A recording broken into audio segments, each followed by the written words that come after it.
1, 2, 3, estamos en los rascacielos de Lima, miren la ciudad, a su madre, estamos en el 10º piso de un edificio con Edgar Rivera, que nos va a invitar para su aniversario. ¿Cómo estás, amigo? Saludos para Full Ritmo. Amigo Julián, buenos días a todos los hermanos de Full Ritmo. La invitación extensiva para este sábado 21 de marzo en el local Complejo Santa Rosa, frente a los bancos de Santa Anita. Acompáñenos a celebrar nuestro 6º aniversario de Edgar Rivera, Anora Aventura Producciones y Los Dulces del Perú.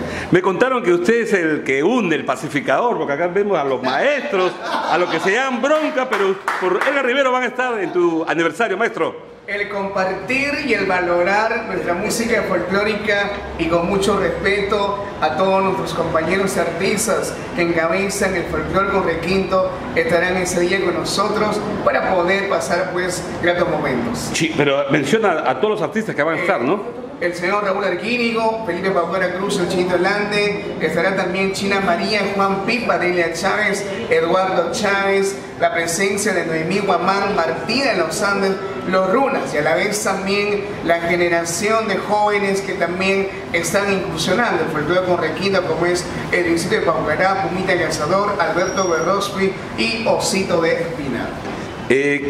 Maestro, entonces son 6 años de cantautora ayacuchano Edgar Rivera. ¿A qué hora va a empezar este evento, profesor? A las 7 en punto de la noche arranca este espectáculo, mi estimado Julián, con la presencia de todos los padrinos, amistades cercanas que estarán presentes en este momento, en este día tan importante. Y gracias de verdad a todos los hermanos folcloristas por darnos el espacio necesario en su corazón de cada uno de ellos. Y siempre con Ventura Producciones, ¿no? Siempre con Ventura Producciones, la empresa líder en el folclore a nivel nacional.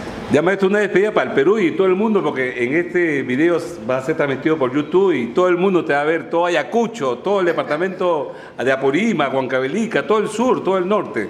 Un abrazo a todos los hermanos peruanos y en especial a aquellas personas que valoran nuestra música folclórica, que es la identidad cultural de toda una generación. Un abrazo a todos ustedes y no se olviden, sábado 21 de marzo en el local Complejo Santa Rosa, acompáñenme a celebrar los 6 años de tu amigo Edgar Rivera con amor para todos ustedes. Gracias, maestro, y que sigan los éxitos. Gracias, mi estimado Julián.